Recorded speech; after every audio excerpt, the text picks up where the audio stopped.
Is one of us leading this, or are we just kind of all? I mean, I signed up for it, but I didn't write anything down. So. Oh, okay, good. McKenna and I kind of debriefed. Okay, nice. Awesome. It's not, nothing you missed. Okay, cool. Douglas, hold on. No. Douglas. Uh-oh. Sorry about that. Hey. We forgive you. Okay. Intro. Ready? Yep. So ready. It has my volume because I'm not super close to the mic. It's okay. Okay. Looks good. All right. Hello, everyone. Welcome to Fuck Wellness. I'm Makena. I'm Lara. And I'm Mallory. And any fun updates before we get started? First of all, before we start with updates, just something I need to share. I love podcasts with the three of us. Oh, I really just love it because that's nice. that's like when someone tells you, or you tell someone you love them and they're like, thank you. That's really great. Nice of you to say. Such a nice thing to say to me. No, I love our guests, but I just feel like when it's just the three of us, it's just like really fun for me. It's very comfy. Yeah, it feels comfy. No pressure. Yeah. I don't know. I like it. Me too. I agree. Yeah. Yeah. I don't really have a lot of life updates. I've been working a lot. Pride was this weekend in Denver, so had kind of a jam-packed day yesterday, but it was really fun. And then I just got back from the parade, which I really was trying not to lose my voice. But you know when you like go to things and you're like cheering, but then like the cheer that like you're all just like woo, and then that sound feels foreign. You're like, yeah, what is this noise that I'm making? It feels so weird. Yeah. Has that ever happened to you? Yes, for sure. And then I'm like, wait, does that sound really bad when I do that? Make the sound? Yeah. Sound. Like when you're cheering, like pretend that you're cheering me on right now. Exactly. Like that sounds good. But in my mind, it's like, what if I'm thinking it sounds good, but it's just like when I'm singing in the car and I'm like, damn, Lara, you're so good at this, but you're actually not. That's the same vibe of like having to sing happy birthday. Oh, yes. Yeah. No, the worst. Really, really scary. Douglas is being really bad right now. Really? And stealing all of my things in my room, which is why I'm having to keep popping off if you see me leave the video. Douglas. If you noticed, I left. Just kidding. I don't really have any updates. I don't know. Been climbing a lot still, which is fun. Nice. And I had a big win at poker night for Ryan's birthday. Really. You play poker, Mal? I do. Well, I feel like you would not like poker because I don't feel like you'd like bluffing. That's kind of sexy. Oh, well, actually, thank you, Lara. I actually don't lie, but I just had really good cards that night. Okay. So, and people know if I go in, then that means that I have a good hand, which does hurt me a little bit. Like I'm never able to make as much money as I want because if I start going in, people like immediately go out. But there's so what I'm hearing though is that you're laying the foundation to one day be able to bluff for one really big play. And I want you to know that I did get this from my friend Connor. He does this all the time. He like created this whole illusion for like 3 poker nights that he only goes in when he has good cards. And then he did the biggest bluff. 3 years. He created this illusion for 3 years. I mean, maybe he did. I don't know. But it was only 3 nights that I was there. And then he did a big bluff. So anyway, it's been really fun. Ryan loves it. Ryan's never very good at these games, but he loves them. Yeah, I don't know. I'm chilling. Just, enjoying getting really hot in DC and a lot of chafing this summer. It's the summer of the chafe. Oh, yeah. I think I'm gonna have to buy some biker shorts. Dude, biker shorts are the way to go. Yeah. I tried to get this Mega Babe anti-chafe stick once and it made me chafe 10 times worse. Yeah, whenever I do anything that they tell me will make it chafe less, I always chafe more. So I've just not. You guys don't know my solution to chafing? No. What is it? Are you for real? Wait, what is it? Wow. Okay. So hold on. I have some right here. I need to read the exact product. Oh, I thought that this was just JK. I thought that this was like a different product, but it actually is just like chafing relief. But it's Monoset chafing relief. And it really helps. Okay. It's kind of like, Monostat. yeah, like to cure yeast infections. Yeah. It's really interesting they have that product. Yeah. Okay. Good to know. I've used it since high school. And you just can get it over the counter? Oh yeah. Okay. Oh, amazing. Yeah. All right, good. I will invest in that. And do you put it on like before you go outside? Yeah, but to be fair, like I never wear anything anymore where there's a potential of chafing. I'm just gonna like my outfit choices have to adapt around that because I'm gonna call you out right there because you didn't do that last week. You're right. I chafed for the first time in a few years. What was I wearing though? I can't remember. You're wearing your overalls with your tatas out. Okay, that's different. That's chafing, babe. That's the same word. Okay, but we're talking about thick thighs. Save lives. They do. No, because I have some thick thighs, I just never wear anything that could like allow severe discomfort because like why? But Lara is right because I went on a date and I wore like oversized like overall kind of thing, like linen overalls. And I didn't wear a bra, which is like cute for me, but it did like really hurt my nipples, like really, really bad hurt my nipples. It's like runners. Yes. Yeah, exactly. Like It's I was like so walking easy there. to get. This is being so bad. But I was walking over on the date and I messaged Lara because she approved my outfit before I left because I was like, is it okay? Like, is it too risky to like not go with a bra? And it wasn't. And I'm walking there and I was like, like I definitely feel something, but like this isn't a bad feeling, like, you know, like a little fun feeling. Ooh. And halfway through the date, I was like, this is a bad thing. I am in severe pain. It's like cute and sexy and like flirty at first. Yeah. And then it's like, oh no, actually this is legit pain. Yeah. I was in deep pain by the time I got home. Yeah. That's just all nipple play for me.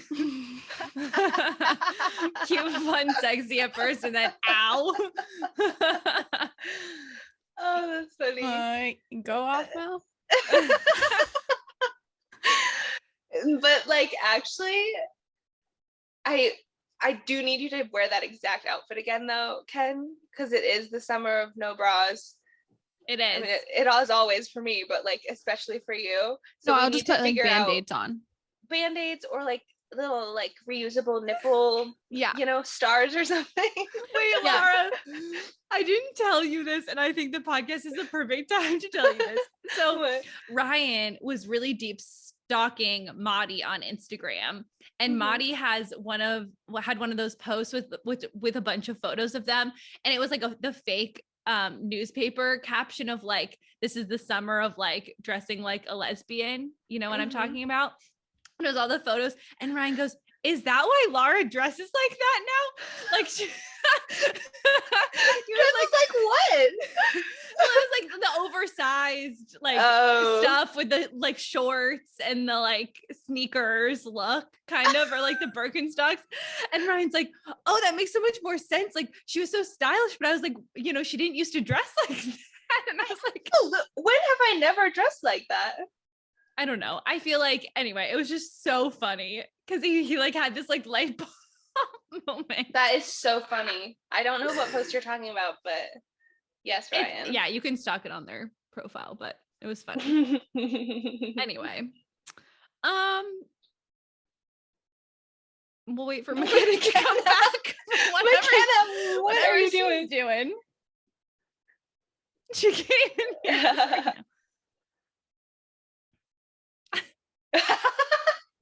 This is gonna be great for our YouTube watchers. I hope you're enjoying this. It's literally so annoying because Douglas, like I have those two things of like my headbands and like hats and stuff. No matter where I put them, they're like drugs to him. He wants to, empty every bucket of them. He just unrolled like my, like when you wrap your hands to box, he unrolled those and then just jumped up onto the table to get a glove of mine. So Douglas. yeah, bad because it boy. smells the most like you. You think? Yeah, who wants to eat it? Misogyny these days. No. Sorry. Douglas, knock it off.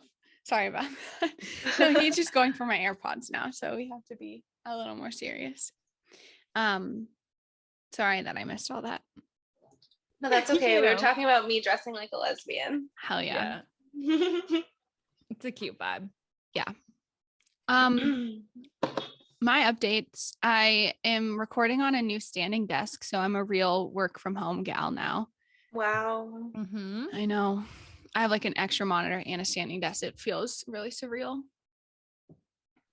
That's now real. I'm like, I kind of want you to get like 2 more extra monitors.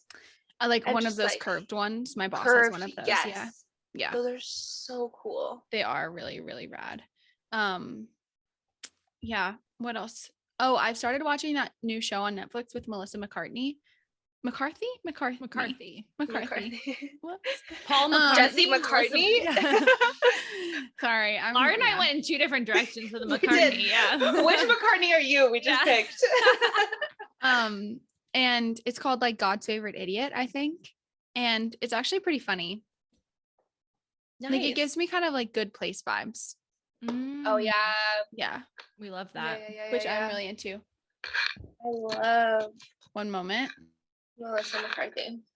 I almost said McCartney. I rewatched Bridesmaids on the plane like a month ago, and there's some solid funny parts of that movie. Yeah, it holds up. Because that was made in like 2010, no? Yeah, I mean, it generally aged well, I think. Because some of the movies that came out in 2010, I'm like, holy shit. I will say, like, it really does. It was one of the first, like, mostly female casts, and like of like a comedy. A Good Place. No, Bridesmaids, and I feel like so it wasn't. I listened to a whole women podcast. Aren't funny. What? I tried to make a joke because you know how people say women aren't funny. I mean, they aren't. It wasn't funny at all. Yeah, that's what I'm saying. Yes. Anyway, what's your favorite Melissa McCarthy movie ever? I mean, I feel like the classic is Bridesmaids. Yeah. Wrong answer. I don't. No. I'm just thinking. I mean, like, not a movie, but like, I feel like she's really good in Gilmore Girls. Oh yeah, that's what I was thinking. You know what else she's really good in? I don't think you guys watched this, but the show with Nicole Kidman. Oh no, I watched it. 9 Perfect Strangers. Yeah, 9. Yeah. I thought she did a pretty good job there. She did a very good job.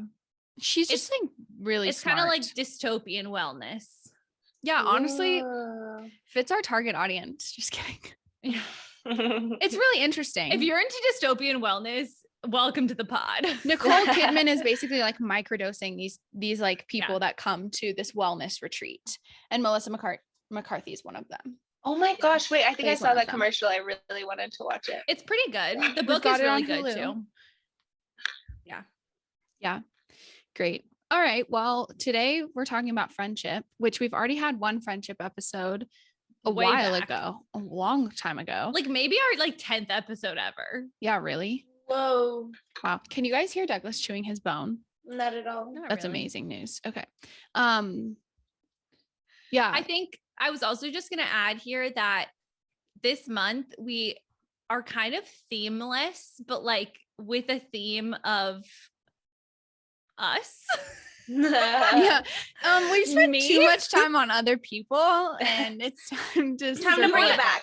We really want to center ourselves in the conversation this month. So centering ourselves. Yeah, that's our theme. But honestly, I feel like it's been a while since we've kind of introduced ourselves on the podcast, like formally. And so we kind of wanted to revisit our roots, I guess. I think reintroducing ourselves, but also like quick update about where we are in our lives what's going on, what decisions are we kind of thinking about making. Mhm. Hard shit. Yeah. Yeah. I We're feel not like talking there's about that today, right? No. Okay. Laura's not in an emotional place. Uh-huh. Lara, we're gonna do yours today. Are you ready? No, please. Yeah, it'll be fun. I think it'll be good to kind of recalibrate a bit. Yeah, I agree. Because you can only get into like so much juicy stuff when it's like you're talking about, you know, one of our topics. True. Yeah. You know? Yeah. So today's friendship. Go ahead. Today's Ken. friendship. Yeah. And I think that something that we are noticing as we are growing up, as they say, is that friendships are sometimes tricky as an adult. And maybe that's like making new friends or maintaining old friendships or choosing to end friendships, which we've talked about a little bit the last time we did a friendship pod. But I don't know. I think like it's not something that is always discussed, because I feel like everyone always talks about like, oh, breaking up is hard or dating is hard. But like, dude, friendships are hard sometimes, or just keeping in touch with people, the pressure to keep in touch with people. I feel that one particularly strongly. Yeah. Have either of you ever used Bumble BFF? No, I'm like a little nervous. Yeah. There was one, literally, I think there was like 1 week where I wasn't going to come to Denver, and everyone in Boulder, basically my roommates, were all gone. And I was like, I think I need to download Bumble BFF, but then I got nervous. But I have heard that it works. Like, I have really been tempted to do it before, and I've yielded the benefits from other friends, meeting friends on Bumble BFF, who then I've become friends with. So I know that cool people are on there from, those people I've met, but like, I don't know. That feels harder than a first date. Actually, though. 100%. I mean, I've gotten to a place with first dates where I'm not really like nervous. Yes. Like, oh my God, I'm like, but like with friends, I would feel so incredibly anxious, I think. Right.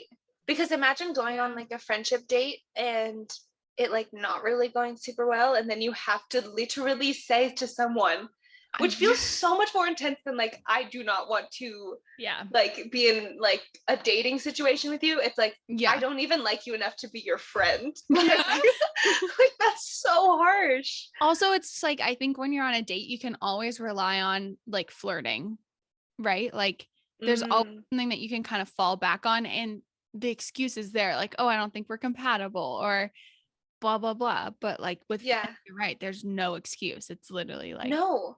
And like, I almost feel like you would know more immediately if like things were going well. Like, I think dates, like I've gone on like some multiple dates with people where I was like, I don't even really know if like second, third date is in the cards for us, but we just do it because it's like, I'm still learning about you. Like, I still don't know.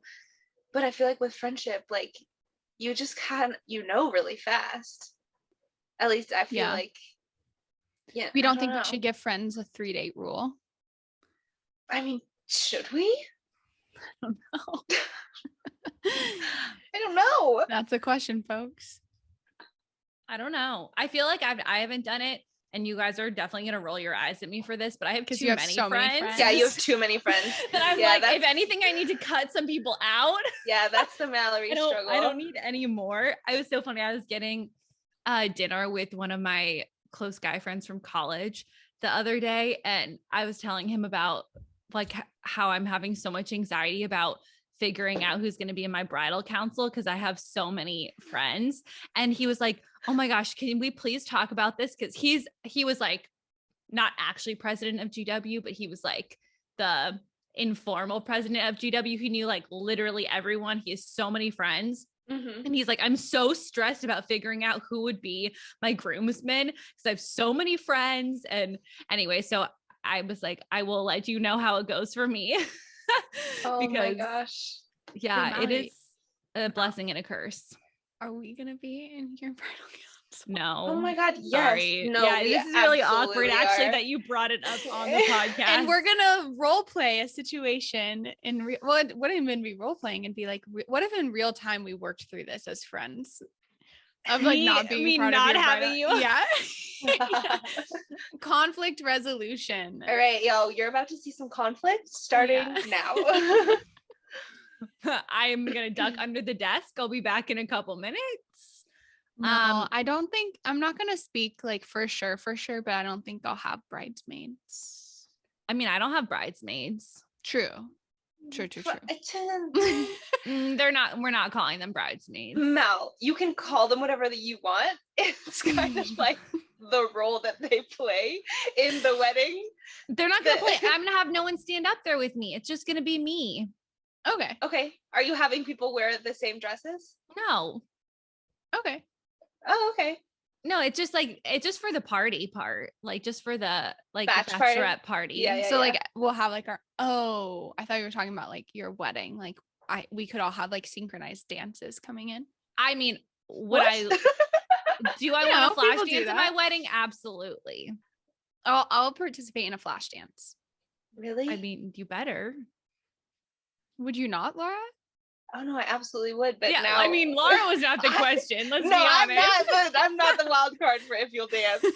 We're still trying to get Makena to give a speech at my wedding, so I will. I'm prepared. Okay. So you actually are going to give a speech at my wedding, but you're not in the bridal council, so that's kind of awkward. Wait, Mel, do you want people to help you get dressed, like in that kind of way? Yeah, Not really? But again, remember that in my bridal council, it's a democracy, so people can put themselves in whatever position in the wedding they want. So if I say I want to stand up with you, and Ryan has to sit down. It's a democracy. Fine. Yeah. If you can get a majority to vote for that. Yeah. Okay. All right. I'll start my campaign slogan. Yeah. Great. Speeches will be August 17th. So see you there.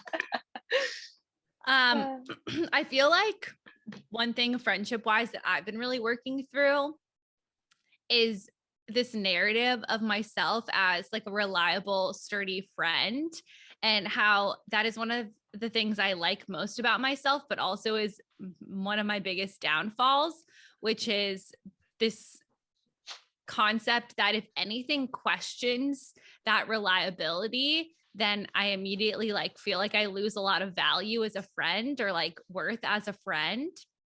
And there's been, I don't know, 3 or 4 times in the last like year and a half or so where like friendships have caused me to question whether or not I'm a reliable or sturdy friend. And if we're talking about a spiral, that is about the biggest spiral I can possibly have, is like not feeling like I'm there for my friends. So that's like a lot of work I've been doing in therapy, because of course, like I want to be a loyal, reliable, sturdy friend, but I don't need to be all the time. Like I don't need that to get in the way of my own boundaries and like what I need. And sometimes I feel like I'm a little bit too compassionate to others before I'm compassionate to myself when it comes to friendship. Mm-hmm. So that has been something I'm definitely working through, is how to still have like friendship be a core value for me, while also recognizing that like being reliable doesn't mean like taking away the things I need for myself. Mm-hmm. Yeah, I think, Mal, we've talked about the fawning response, right? On the podcast. We haven't talked about fawning. I don't think so. Oh, well, basically it's like another reaction, like fight, flight, freeze, fawn. And I'm very much a fawner, and I would probably think that you are as well. Like I don't want to get into I don't know like the exact definition. Can you define? Wait, can you just like roughly explain what that means? Yeah, let me Google it. It's essentially like, is it like a people pleasing like response? Yes. Okay. And essentially it's like, you know, when you stop potentially fawning towards people, like wait, let me see how to phrase this. You lose your basically like purpose to them sometimes. So I'm reading from psychcentral.com. It says, fawn, appease the threat. So people pleasing, codependency, lack of boundaries. So fawning refers to consistently abandoning your own needs to serve others to avoid conflict, criticism, or disapproval. Fawning That's is also my whole called life. the please and appease response and is associated with people pleasing and codependency. Wow. Yeah. So it's something that I've had to really like. My therapist is always like, it sounds like you're fawning here. Or it's like my primary response to most things. Oh, absolutely. I mean, Yeah. 99% of things Yeah. I do. I mean, so I don't want to get specific really about this situation, but I had a situation happen a few weeks ago, and my my reaction to the situation was immediately to overcompensate and basically do that appeasing response. And I feel really lucky that I didn't have a conversation with this friend until like after a couple days had passed, because I feel like if it would have happened, if we would have had the communication right at the time that the situation happened, I would have immediately gone to fawning based on this definition. But since I had a few days to kind of think about it, I was able to give a reaction that I wanted to, which was, I think, more appropriate for the situation. But I think I value friendships so much, and I feel like it's a failure if I lose a friendship or like if it fades. And so I think having that reaction, even if it's just like a band-aid on a friendship, it feels like it's better to have a friendship that is even there an illusion for me. Like, this is obviously bad, but like, I'm just saying in my life, it feels like I'd rather have a friendship that is like only there an illusion than actually lose a friendship, which is something I feel like I need to work through more. So you're saying you would rather have okay. I was just like, I would rather, so. and when I say I would rather, I don't mean like I genuinely like hope that I'm like this forever, but like I feel like if a friend is mad at me, I'd rather just appease them in the short term so that our friendship can continue without addressing the underlying of the situation, which is not like a long-term solution, but my fight or flight response is always to kind of just like get over the situation. Yeah. Which I'm trying to get better at, but not always easy. Yeah. Has this ever happened to you where, because I mean, it sounds like from that like description, Mal, and I haven't heard what happened, but it sounds like you kind of like took your time and like said like thought before you spoke, which is the chicest thing ever. But like, I don't know if this has ever happened to you, but has it ever happened where you've said something, because this happened to me, where you've like had a gut moment reaction because someone did something to you that hurt you, but your reaction to that was hurtful to them, and then you end up being the one that's like, I'm sorry I did that, and then they're like, it's okay, and I'm like, wait, but I did that because you did something fucked up to me first. Like, you know, it's hard. It's a frustrating situation. I hate when that happens, and then you're right, Lara, when it's like all of a sudden the focus is now on you, and like that person gets to like skirt any blame or like apology, and you're just like, wait a second, like wait, what? Yeah.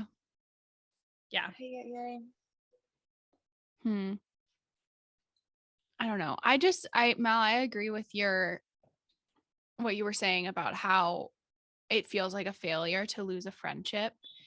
And sometimes it's not like losing a friendship because of a blowout fight. Like sometimes it's just kind of slowly letting like communication fade, which feels like my biggest fear. I don't know. I'm super freaked about stuff like that. Like people I really love and care about, like it ending in a way. And like, I've always been like that. I remember even in high school being like, I love where I'm at right now. And like grieving in the moment, like this is all going to end. And feeling really sad about that. And it did, like, I was right. Like those, those friendships didn't continue in the way that they were. But I will say, like, I did see some of those people from high school recently, meaning like 6 months ago. And it was fun because it was like nothing had changed when we saw each other. Like it was very comfortable and easy and enjoyable. So I guess there's kind of like room for all all like definitions of friendship to be when you're an adult. Like, cause it's impossible to like stay in touch with everyone. I feel like I've been really struggling with the concept of friendships changing. Like, even if you don't lose them, like I've never lost a friendship because of a blowout fight, really. Like that's never happened to me. But like a lot of friendships have like faded. And that to me, I always blame on myself, even if it's a mutual fading. And then I always feel guilty. But I would say, I feel like more recently, and I think this is a product of me being in my mid 20s too, is like, you know, I'm whatever, 7-8 years out of high school. I'm 4 years out of college, 3 years out of college. I'm 2 years out of grad school. So it's like some of these friendships now are changing their form. Like the friendships aren't the same as like, you know, when I was in school with them and we were together all of the time. And it does feel really challenging to figure out like what role these people that you care about so much and you had so many meaningful, important experiences with, like how those friendships change when you don't live near them. You don't talk to them very often. You're really different people now. Like you're doing very different things. You care about, you know, different things. And I think that can be is one of the hardest parts of your 20s. And I assume, you know, you have those your whole life, but it does feel like mid 20s and like into your 30s is a really hard time for friendship because it feels like a wave of like, it's sort of a make it or break it period in time where it's like, okay, do I want to invest in these friendships? Do I want to grow with these people? Or like, am I in a new time in my life where I need to be investing in like the friendships I have right in front of me where I am? And like, I don't think it's an either or. Like, I think you can do all of that. But, you know, Makena, earlier you were saying like, you can't do all of it. Like, you can't have a million best friends. And I think that's my fatal flaw is thinking that I can have 20 best friends and that they'll all feel equally valued by me, which it would be if there's 30 of me, sure, but there's one.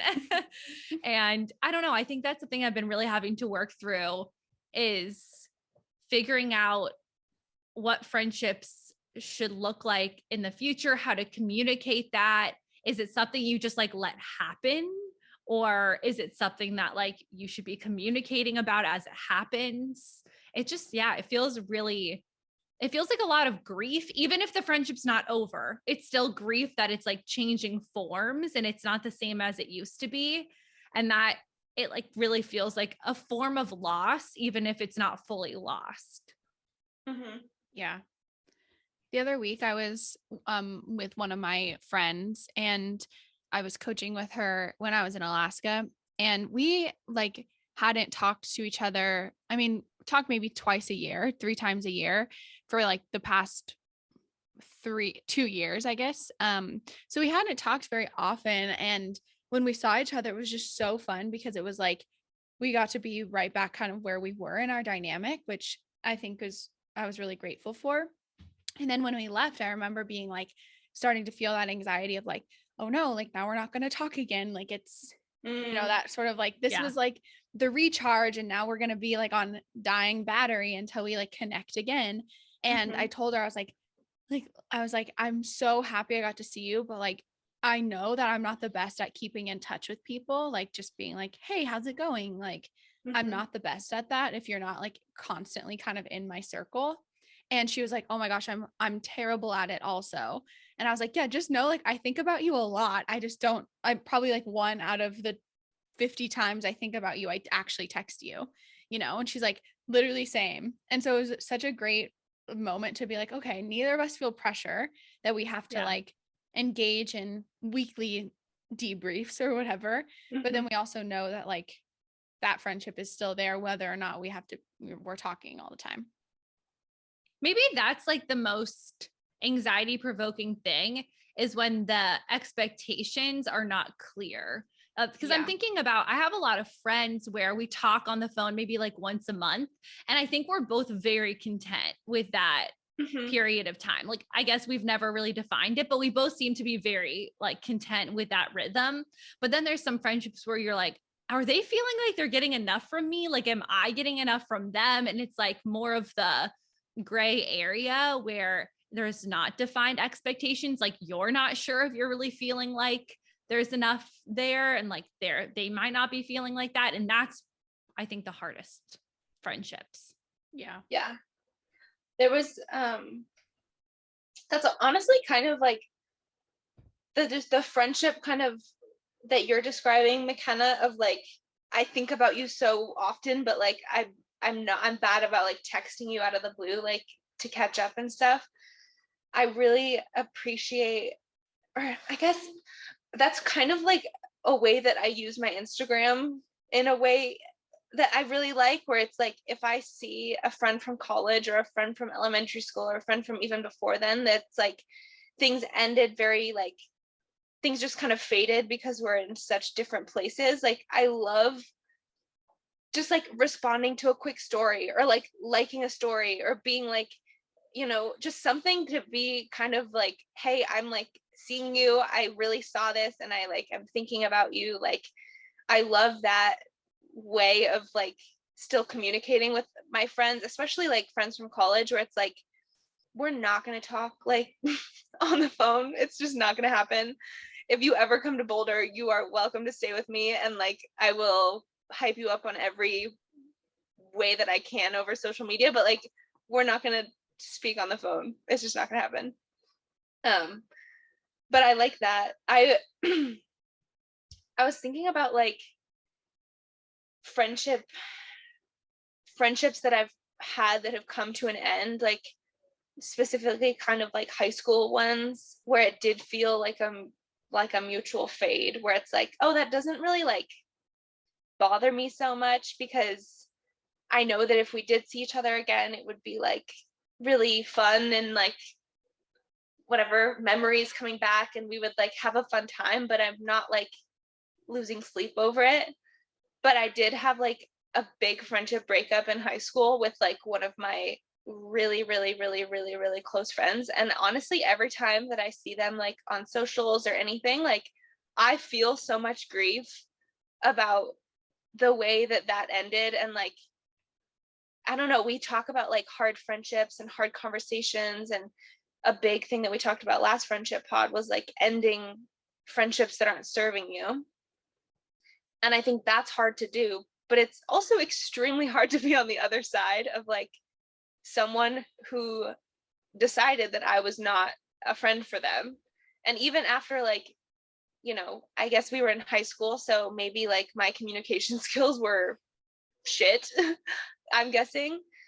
But even after like when, this is someone I like really loved, so I was like, I apologize for that, like I would like to meet and talk and make amends. And we literally did that. And still after meeting in person and me apologizing, it was like, I appreciate that, thank you, I'm still not looking for a friendship with you. And that was really hard for me to take. And I still feel so much like I wish them all like the love in the world, and I hope that they're so happy. But it is really sad when I actually see them on socials, because it's like I can't have that same like light hype up that I have with other friends with you, because we are like, you've made it clear you do not want me as a friend. And it's like my brain took it, it was really hard for my brain to accept that. And I kept being like, I'll make it work. Like, I'll say I'm sorry again, and then we'll go back to the amazing friendship we had. But it's like, that's not my choice. It has to be mutual. And that was really hard. Yeah. Those like friend breakups, so to speak, I think just hit so differently than it like, literally honestly, felt like sometimes a huge breakup. Yeah. I feel like, I mean, we talked about it last pod a little bit, but there are friends that I've had that I feel the same, like kind of, it's not like, it's just like an icky feeling in my body. Like when I think about the situation, like I just want it to be like tied in a pretty bow, and it will never be ever. And so it's just kind of like this weird, like in between of like wishing that I had spoken up years ago And instead I kind of just like let things leave and like distanced myself. But then it was like, well, was that the right decision? Probably not, like in terms of handling it. But then it also like served the purpose of protecting my peace and all of that. So it's tricky. Yeah. I also, as I'm getting older, and we've talked about this before, but I feel like more and more you have not every single friendship can be so substantively deep. Like I can only handle, like who was I talking to about this? I can't remember. I was talking to some friend about how it's like, I was talking to my friend Emily Gross about this on the phone, how there's some friends that you really do want to talk to, but you like dread talking to them a little bit. Like, not because you like don't like them as a person, but they're like, it's more challenging to talk to them, and not even like in a communication way, but like for some reason you're not as excited to talk to them. And it doesn't mean you want to end the friendship or you don't want it, but it's just like, it's not something on your calendar that you're like, yes, cannot wait to get that phone call. And I was talking to Emily about how, like, whenever we get off the phone, it's like we both feel so good. We feel like, wow, our friendship is so great. Like, it always makes us feel better. Like, I never dread talking to her. But it's not like we're on the phone and we feel like we need to, like, sometimes we do have deep conversations, but it never feels like we have to get on the phone and like dive immediately into the most emotional things. And I really like feel like the group of friends that I have in DC right now, like, have such a diverse group of like emotional levels to them. And it really is like so great, because there's some of my friends that I know I can go to if I'm like having a really tough day and need to talk it out. And there's other friends that I know will be like, let's just go fucking play pickleball and like get it out. And I don't know. I think it's important also I have this tendency to want to deepen every single friendship that I have, like really try to like rip down people's walls and get them to open up to me. And that's like, it's not always like a bad thing, but I think I do it sometimes for the wrong reasons. Like, not because I always like want to know that person, but because I almost want to like prove to myself that I can get them to be vulnerable with me. And like, I don't necessarily feel like it's in a manipulative way, but it's just in a way that I feel like doesn't always serve them in the way that maybe it could serve them. So I've been trying to be much more accepting of like letting friendships deepen naturally if they're going to deepen. And if they're not, like just allowing the friendship to be at the emotional level that it's at, because I think that's important. This is really interesting because I do the same thing, Mal, and it's can be hard for me to have more like relationships or friendships with people that it's like, oh, we just do fun things together, or we just like have this one shared hobby, and so we do that, like, instead of trying to make that person like fit into every category of my life. But this was like a slightly separate context, but when I was home, I met this person, and my mom afterwards, like after hanging out with them for a little while, my mom really likes this person. And she was like, oh, well, are they too like simple for you? And I was like, what do you mean? Like, I didn't quite understand what she meant. And I think she meant more just like kind of like not quote deep or whatever. And it was a really interesting thing for her to say to me, where I was like, I don't know, like I really enjoyed their company. I enjoyed talking to them. I wasn't like, didn't feel weird at all. Like, it felt very comfortable and natural. But then it was like, I think that conversation is like, I don't know, not all of my friends have to have that. I think now, maybe 2 years ago, but now I'm starting to get a little bit better at it. And so it kind of took me off guard, like that framing of that question. Yeah. Or that I also just like want to be perceived as someone who's like difficult to be friends with. I don't know. Yeah.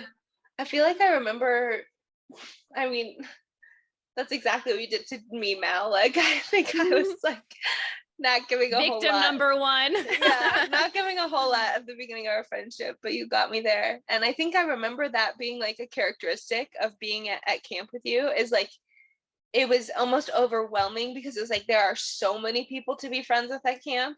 Like it's impossible to be like every single person's friend. But then it was like I would see you like sit down at tables with people and be like, let's begin. And like you're so good at that line of questioning and like actually getting people to open up, that I can see how like if you're good at it and it's yielded good results, I think it's hard to be like, you're just going to be my silly friend that we're only silly with, and I'm not going to learn about your childhood trauma. I saw a post about this, so keep talking for a second because I want to see if I can find it. Okay. Guys, I'm hardcore snooping outside my window right now because what's happening? I think that there's someone who might be moving in. No way, a new neighbor? Yeah. Into which apartment? I can't say. Oh, okay, just mouth it. Just mouth it so everyone who's watching can see it. Yeah. Yeah, this is a plug. Actually, if you don't know yet, we are putting all of our podcasts on YouTube now, so you can watch our pretty little faces with your pretty little face yourself. Yeah. Yeah. Yeah. We're really good at this job. You tell me to talk, I talk for you. I know how to do that. We're not amateurs anymore. We've been doing this for 2 years. You guys, hold on. We didn't even touch on our 2-year anniversary. Yeah, we didn't. Oh, so sad. That's really sad. Maybe on 3 years, can we have a party? Yeah. Like a 3 Gen years. 3 year party? Maybe, dare I say, backpacking trip? Yes. I was kind of thinking we could go to Vegas. Oh. Okay. I think no. I'm joking. Mal, you're practicing poker for a reason. Yeah. Come You're gonna on. make us some monies. Yeah. Oof. Someone slid into my DMs and was like, because I posted about being a pool party yesterday, and they were like, "Are you in Vegas?" And I was like, You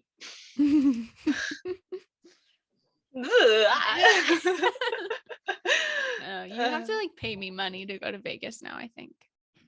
Okay, I couldn't find it, but Dang. basically the We were doing really well when you were looking. Yeah, we were doing that really improv. good. You would have thought we went to classes.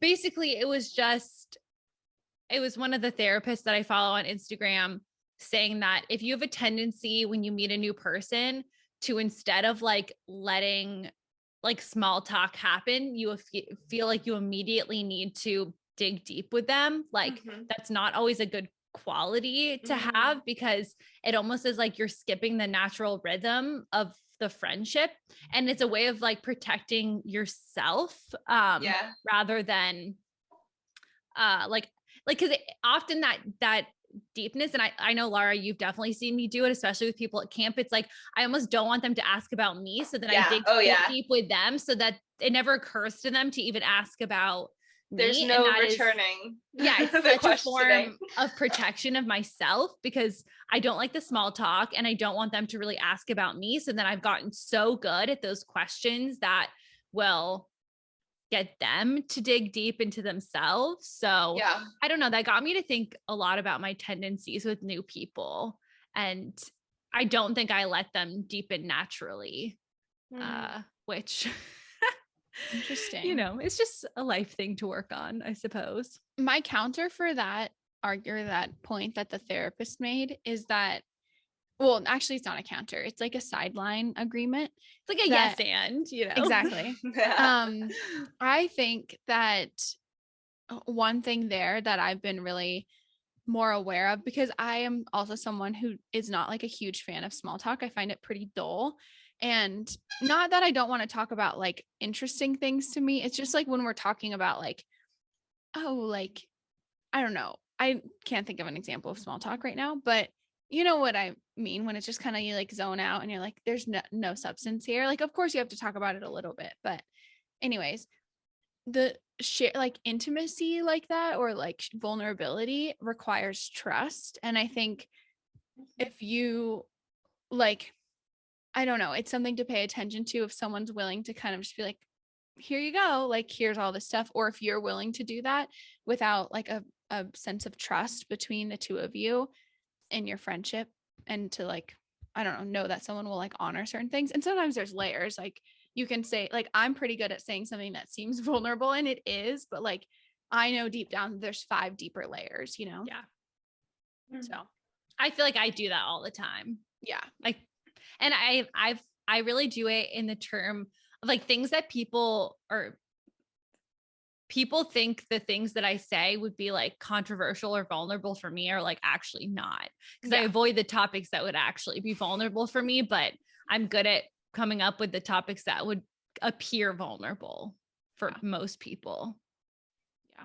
You know, I also think like when I'm thinking about when you're in that zone, Mal, it's kind of like, tell me, like, what, tell me. And then they're like, oh, like, okay, well, I kind of have to, like, we're also surrounded by people, like, you are someone who I want to be friends with, so I'm gonna tell you, you know? Mal, the way that you ask things as well, like you don't beat around the bush, so you're very much just like you think, I love this about you, and you just like say something like that, you're like, oh, someone might have like cushioned that, and you're just like, hey, this is what I want to know. I love that too. And I think, well, you both like said this was my red flag on the podcast, so no, I think it's a good thing. I think it's a good thing. I don't think I do that. No. Well, Lara, you're one of the biggest caveaters I've ever met. It's just funny because I feel like I've had multiple situations recently where it's like I'm about to meet someone and I want to be their friend, but based off of the first like maybe 20 minutes of us interacting, I'm like, this isn't gonna go well. Like, you know, like we aren't really like getting deeper at all. But then like by the end of the night, I'm like, we're there. Like, we did that in a gradual way. But I think that sometimes I freak out because I'm like, why are we not best friends within the first 15 minutes of meeting each other? Yeah, I feel that deeply. Yeah, wow. I mean, I felt that way with you. Yeah. I felt a lot of stress because I was like, I'm going to spend the whole summer with this girl. like, I can't have no emotional depth. So, and I guess with you too, I could tell that there was a lot under there. I think I don't really dig deep on people that aren't showing me that there's more there. Potential. Like, like I feel like I am somewhat discriminate in who I choose to dig deeper on. And it's like if I see a glimpse of like them wanting to, but maybe not having the skills or like, I don't know, the right questions. Yeah. God, am I a therapist? No, I'm kidding. I feel like if I was a therapist, there would be no small talk at all. No, I disagree. I sometimes just shoot the shit with my therapist for like 40 minutes. I do too. I think some people require a little warm up. True. No. I'm saying that I think that would be a bad thing about me as a therapist is I would skip the small talk that I feel like, as Makena said, is the trust building stuff. Yeah, well, I mean, it's a delicate balance because there are times where I'm trying to do that and my therapist is like, No, Stephanie sometimes will be like, okay, so now on to the real topic. Yeah. Absolutely. Oh man, this is just gonna turn into like a love fest for our therapists. Yeah. How are you guys feeling about our friendship? Wow. Is that one of my direct questions? I feel I feel nervous that what I'm going to say and someone's going to bring up like an issue right now.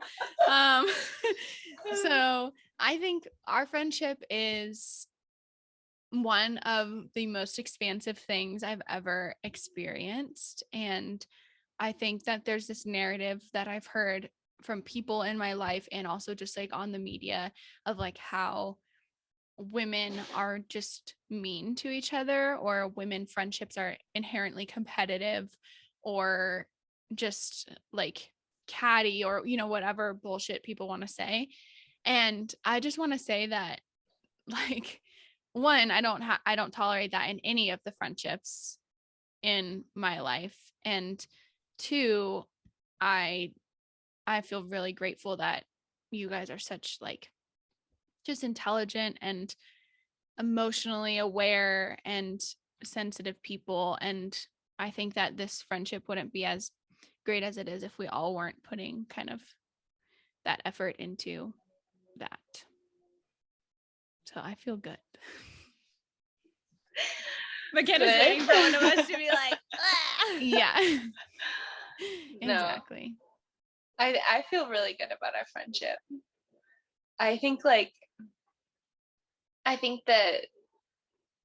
having I don't really think that I could do this podcast with a lot of people. Like, I think that it's like unique that this is able to go so well. And a big thing is that like many stressful things can happen in doing kind of a project like this. And like even today I always love recording, but I was kind of dreading it because I'm like dealing with some stuff. I'm very hungover. I'm like hungry. Like I could be a cranky pants, but like just the way that we can like get on the pod and like have like 15 minutes of friendship time before recording is so important. And I feel like we're always like taking care of each other really well.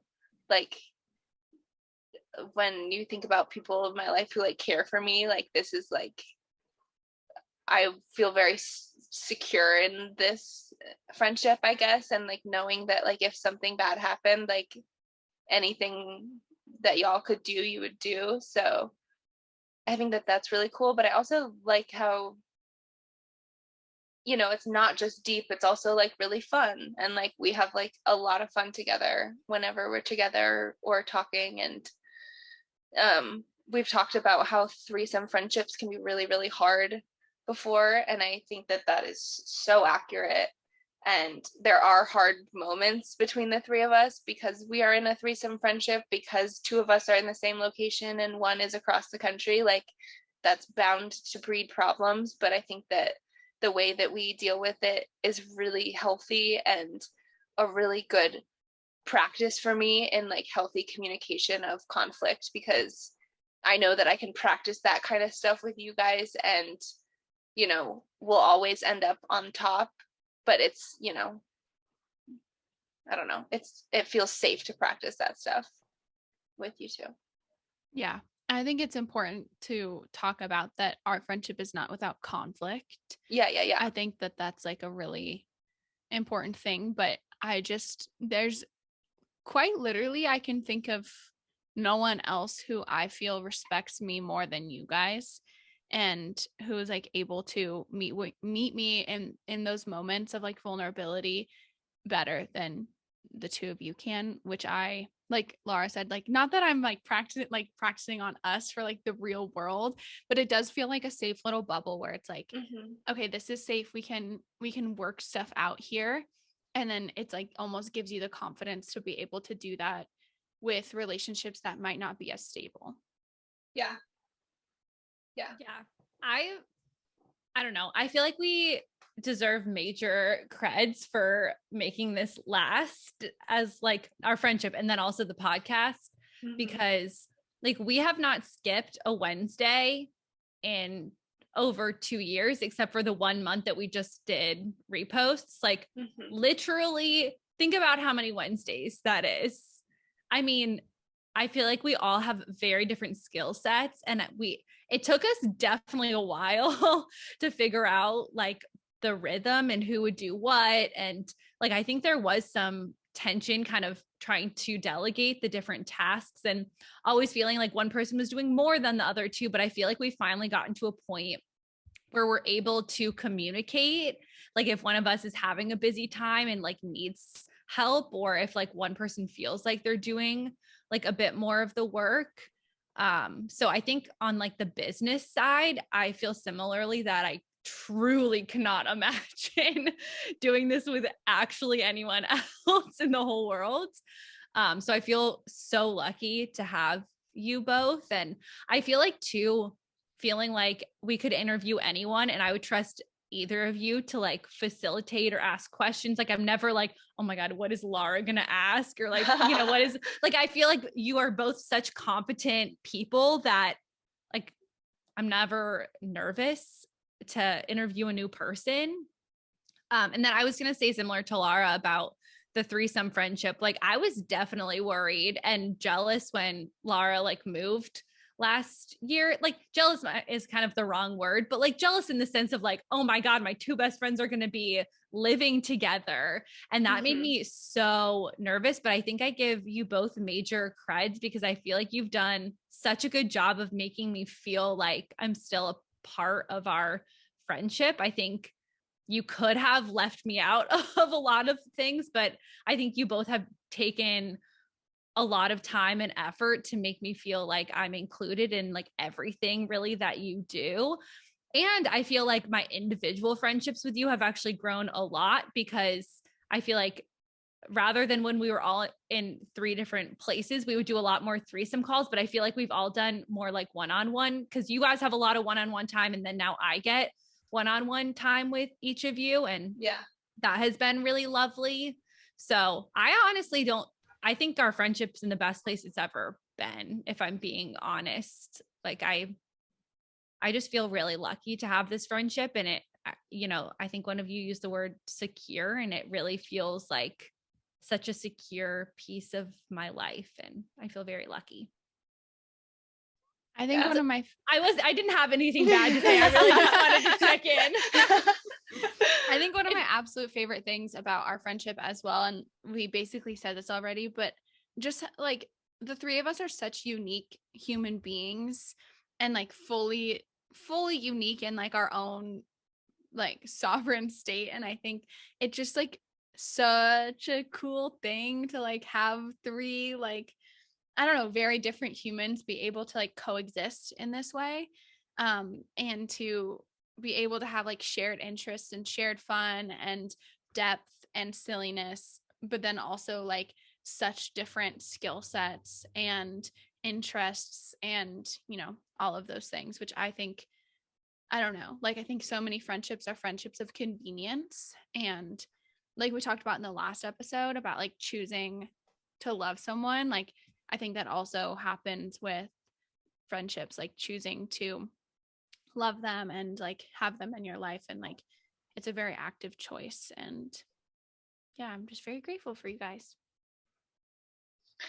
I'm so grateful. I feel like it was after like our last trip last month when Mal came to get proposed to in Boulder. Yeah, that's the only reason I came. So and I just like, I felt so like, it was that same feeling that I kind of described in my episode with Kai, where it felt like a secret of like, I have such a special superpower in my back pocket and no one fucking knows that like that I have this superpower. Like it's so, I don't know, it's so fun. And yeah, I think that like what you were saying, Ken, about like jealousy or like toxicity or any of that kind of thing, like I don't think I've ever experienced that in this friendship. And I think like it's mostly because like I know that any good things that like come to either of you or like success that you have, like I will also partake in that. Like, I will feel that happiness and like whatever for you both. So almost like it is mine. Like, is that kind of weird to say? No, but like that's honestly how I feel. So I think like even the word jealousy, I'm like, I don't even understand how that would work here. Yeah. I feel the same way. I will say, like, I give Mal, like, I give you so much credit for how you navigated like Lara moving here, because I do not think I would have handled it as well. I think I would have lost my mind. And that's like my own issues to work out, right? But I think that I think that you handled it and communicated it about it really well and in a healthy way. And I don't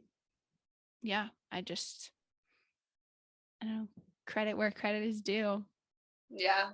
I still I want gotcha. us to live in the same area. We're working on it. Eventually. Yeah. I One day. mean, the problem is the timeline's a little bit off. It'll sync up in the end. It's Yeah. gonna be wonky and then it's gonna sync. Yeah, we'll see what happens. I think we could shoot for like 30s. Yeah. Yeah, when we I mean, we definitely want to be around each other if any of us has kids. And that's not even a question. Yeah. when. Well, I don't want to make assumptions, you know. No. I mean when, not if. Not tell me when right now. Oh. When we have kids. Not Yeah. When. Tell me now. Do you have a date? Give me a date. Yeah. Well, I did think I was pregnant, but I wasn't. My period was like 11 days late. I literally went to the doctor. Wow.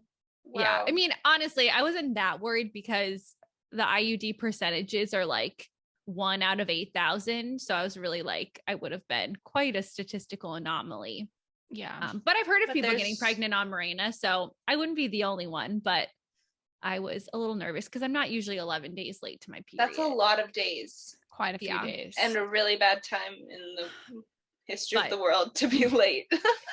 Yeah. I literally went to my doctor and she handled it so well because I told her and I was like, I don't want to be pregnant. And so I like did a pregnancy test at the office and she was like, so if you are pregnant, how do you want me to communicate it to you? And like, I've never been in this situation, but I thought she handled it really well. And I was like, well, I don't need it to be like a congratulations type of thing.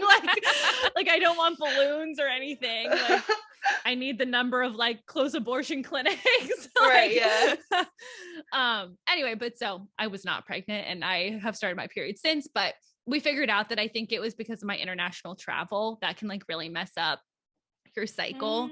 So, anyway, but yeah, I'm not pregnant and I will not be having kids anytime soon. So that's my update. That's really cool that they were like, how do you want this communicated?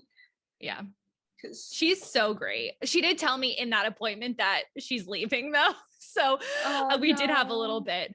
She was like, yeah, so I am leaving. And I was like, oh, okay. But apparently she said that people were really mad at her for leaving. And I was like, I don't think it makes sense for people to be mad at you because you're just living your life. Like sometimes jobs like therapists or whatever, like when you take vacation or something, it's like people get really upset, but it's like, I tried to make it clear that I was really like proud and happy for her because she's the medical director now of a different office. So anyway, but I just moving up. Yeah, I think that I never want any of my care team to feel like they can't, move up in the world. Yeah. That's good. Well, all right. Well, fun times. Yeah. Any final thoughts? No final thoughts. Just please leave us a rating and review. That's it. Yeah. And, we are trying this YouTube thing. So if you like it, let us know because this is kind of our dry run to see how it goes.